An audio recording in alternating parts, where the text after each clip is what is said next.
guys, welcome back to my channel. First of all, I'm super appreciative of the new followers. What is my channel about? I talk about weight loss, I talk about mom things, I talk about makeup, I talk about cooking, you name it, and we talk about it right here. Today's video may be a little sad, but it's a huge part of my story. So I hope that you will watch all the way until the end, because it's a challenge for me to film. Okay. So make sure you subscribe if you're not subscribed, and let's talk. So one of the hardest things that I deal with on a daily basis is a disease called polycystic ovarian syndrome. PCOS is what it's commonly called, is a mystery. Doctors aren't able to do a test to diagnose it. They basically look at a list of symptoms, and if you have more than 3 symptoms, they normally just say, oh, well, you have PCOS. The problem is, a lot of doctors don't even know how to treat it. I have just in the last year found 2 amazing doctors, both a general physician and a gynecologist, who are willing to, number 1, do research when they don't understand things, and number 2, they're really working together to find a series of treatments or medications that can help me alleviate some of the issues caused by PCOS. So what does PCOS cause? PCOS causes weight issues in like 85% of the women who suffer from it. Now, the way it was easiest described to me, and I can relate to, is if you do not suffer from PCOS and you want to lose 5 pounds, you do X amount of work to lose 5 pounds. Someone who has PCOS, if I want to lose the same 5 pounds, I have to work twice as hard because my body craves and wants to hang on to its fat reserves. It has to do with your endocrine system, it has to do with your hormones, and it can literally make your life a living hell. I've lived with this disease since I was 15, when I was first diagnosed. There's not a cure. Some women who have lost 200-300 pounds and get into a normal weight range experience a lessening of symptoms, but it's not cured. It can come back. There are some women who are, in their weight range and they still suffer from infertility, which is the worst part about PCOS. And today, that's what we're going to talk about. The reality of infertility when you have polycystic ovarian syndrome is harsh. It's harsh and it's painful. And if you know anyone who's going through infertility and you don't understand it, first of all, being a listening ear is the best thing you can do. Now, in my situation, because that's all I can comment on, remember, number 1, I'm not a medical professional, but I am someone who works really, really hard to help other people understand PCOS. My story with infertility has been very long. Most of you know that in order to be fertile, you have to have a cycle and you have to ovulate. Well, most PCOS women don't have either of those. My natural cycle is about 24 months. And if you watch any of my previous videos, I've talked about having cervical cancer. And multiple doctors are working on a theory that long, elongated time periods without a cycle at young ages can lead and does lead to cervical or uterine cancer. Cervical, uterine, or ovarian cancer. So my doctor put me on medication that I've literally taken for 10-12 years called Provera. A lot of women who have PCOS take Provera on a daily basis. not daily, excuse me, monthly basis. Provera is a medication that forces your body into having a cycle. It doesn't force ovulation, it forces a cycle. The way that the University of Alabama medical school doctors just explained this to me is that their theory that not having cycles causes cancer is because your body still circulates these hormones. The hormones that are supposed to be expelled from your body during a cycle. It still processes those. But when you don't expel, they sit in your uterine lining, and that's where they believe cancer starts to form. Now, they are still working on this theory, and I have been working with an amazing team of doctors through UAB, as well as my general and my gynecologist here. I'm so happy for this team, and they are truly making progress. But this still causes infertility, in that when your body doesn't cycle and you don't ovulate, right? It doesn't matter how many times you're baby dancing, guys. A baby's not going to make it. Like, it's not coming.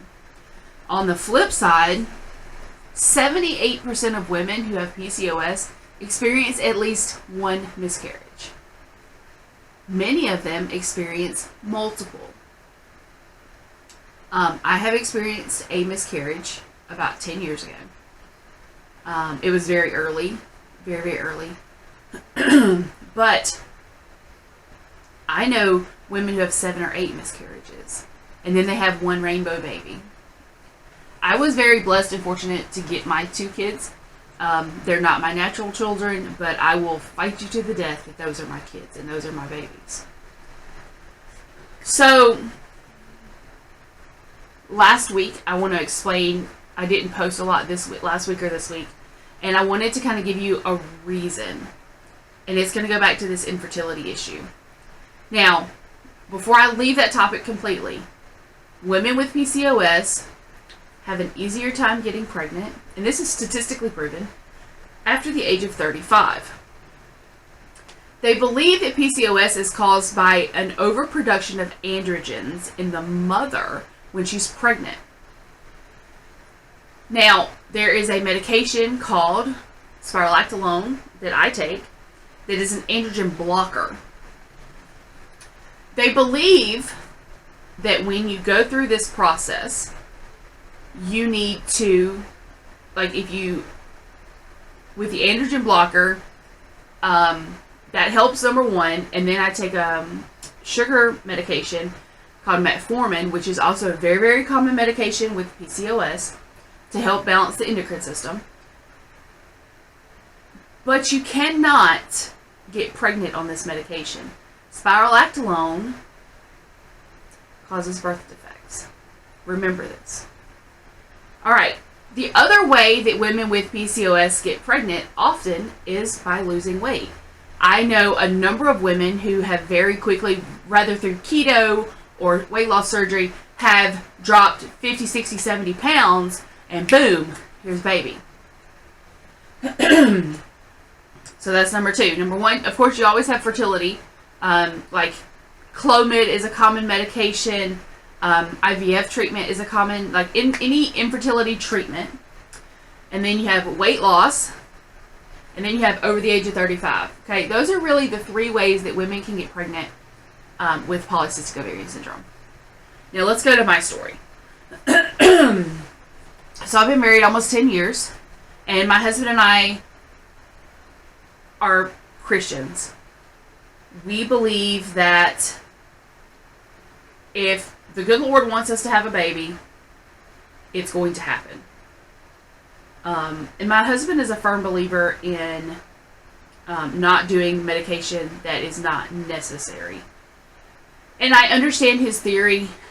In the early parts of our marriage, we were getting our daughter and then getting our son, and we always just said, you know, if the Lord wants us to have a child, it'll happen. And it hasn't. I've never, since my husband and I got married, I've never been pregnant.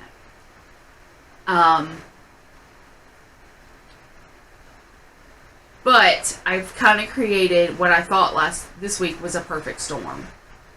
So I took Provera from September the 5th to the 12th.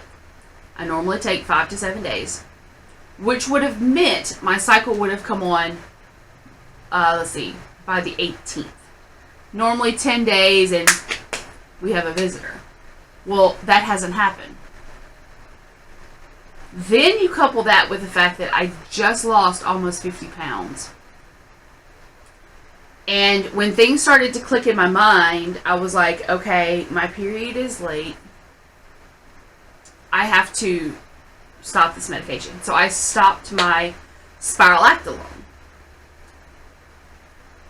So the problem that got created from this is I now have a concern that I may potentially be pregnant. I have a situation that I'm officially 3 weeks late. Another common thing with PCOS patients is that most of us can't use at-home pregnancy test. At-home pregnancy test with a PCOS patient, because most of the time the hormones that detect pregnancy are not at a high enough value at any point in a PCOS pregnancy to show on a home pregnancy test. So most of us just have to go for blood test. Okay. Let's add on top of that, I turned 36 yesterday. So in my mind, I'm thinking, okay, could I have created the perfect storm here? Like, I'm going through my dates, and so I called my doctor's office, and I was like, hey, can I just slip in for a blood test? Because here I am, I've stopped taking my androgen blocker. I am super freaked out, spazzing out, and I'm at a point in my life, like, don't get me wrong, if the good Lord decided to bless me with 10 babies, I'd be the tiredest mama in the world, but I would be ecstatic. But in the last year, I've also come to the realization, I've got one kid already out of the house. My daughter's going to be going to college soon. Like, I'm okay if I don't have a baby. My sister has 4 babies I can love on. I have friends who have babies and grandbabies, and I'm okay, I'm okay if I don't have a baby. Like, that, you finally get to that point, right? And then you just kind of go into panic mode. Because I'm also thinking at the same time, oh my God, I'm 36. Like, I'm 36. That's going to make me 58? No, am I crazy? 36 plus 18, that's 54? Before my kid's 18 and in college? I'm just at that point in my brain that there's so many thoughts that go through it. And after years of being infertile, and knowing doctor after doctor telling me, you'll probably never have a baby. And because of my my cervical cancer, I only have 5% of my cervix left. So even if I got pregnant, I would be considered high risk the whole time. So I hope that you can understand, like, the mix of emotions going through me. So this was Tuesday of this week. Right now it's Saturday. So Wednesday I went for a blood test. They got me good in the arm. Oh, you can't see it because of the shadows, but they're like, oh, we'll have the results back tomorrow by lunch. Cool. So also at this time, because I don't want to completely spaz my husband out, I haven't said anything to him. Because if you've ever been a mom, you don't say anything to dad until you're certain. And so I'm at this point where I'm holding this in. I have one good friend that I had told what was going on. But beyond that, I was really just kind of like in this constant, like, ugh, all the time. Thursday rolls around. It's after lunch. I haven't heard anything. I call the doctor's office. I'm like, I just need to know. And they're like, well, the lab is backed up. Of course the lab is backed up. So we get all the way to Friday at 11 a.m. and the doctor's office closes at 12. And it's a situation that they're 30 minutes from my house. And so I called and I said, I either need someone to give me some results, or I'm going to drive to the office and I'm going to sit in your office until either you tell me or I'm escorted out by the police. Like, I just reached that height of anxiety that I couldn't contain myself anymore. And she was like, just hang on the phone a minute, I'll go get the doctor. And when I tell you, I love my doctor. He's a great, great man. He has, throughout all of my cancers and things like that, he has been right there with me. Even when it got to the point, he was like, I'm not sure how to handle this. I want to send you to someone else.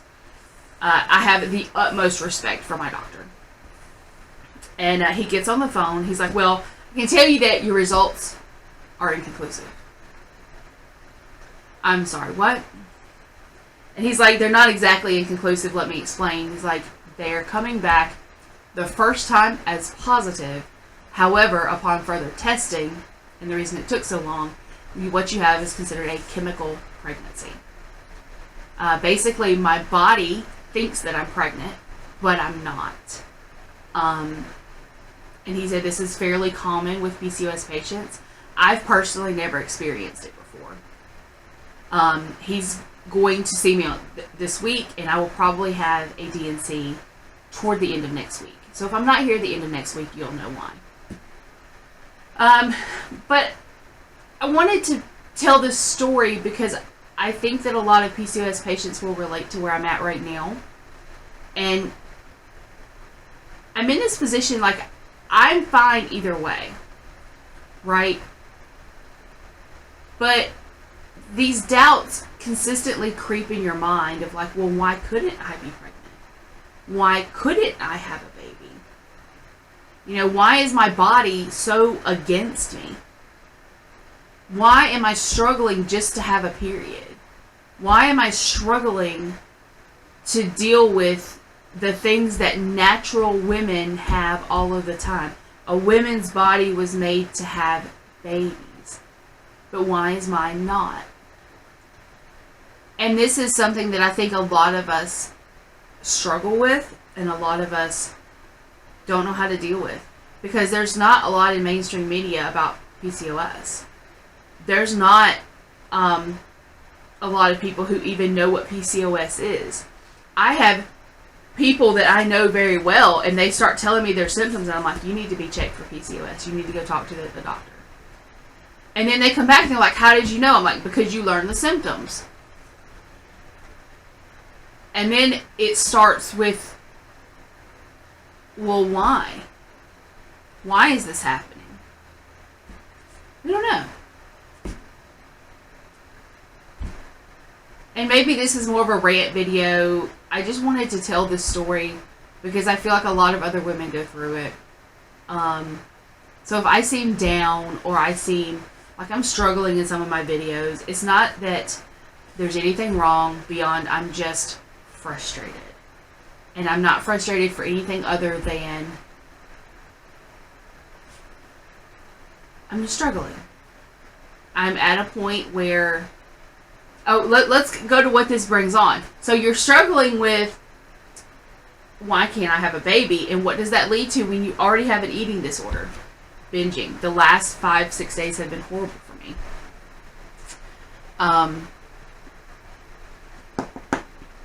It makes things come to your mind that you know aren't true. But I'm consistently like, I'm just not a good enough person. I'm not enough of a woman. I'm not strong enough. And I know that is all crap. But it's very hard. And it's also hard when all the people around me have no problem getting pregnant. I love my sister. She's one of my best friends. But her and her husband can look at each other wrong when they're pregnant. And I know a lot of people who are not in the position that I am financially or emotionally. I know a lot of people who are hooked on drugs and alcohol and can't seem to get off of them. And they don't have a problem getting pregnant. But I can. And I'm going to tell you guys, it's a punch to the gut. It really is. punch to the gut. If you related to the story at all, make sure you give me a thumbs up. I hope that you stick around.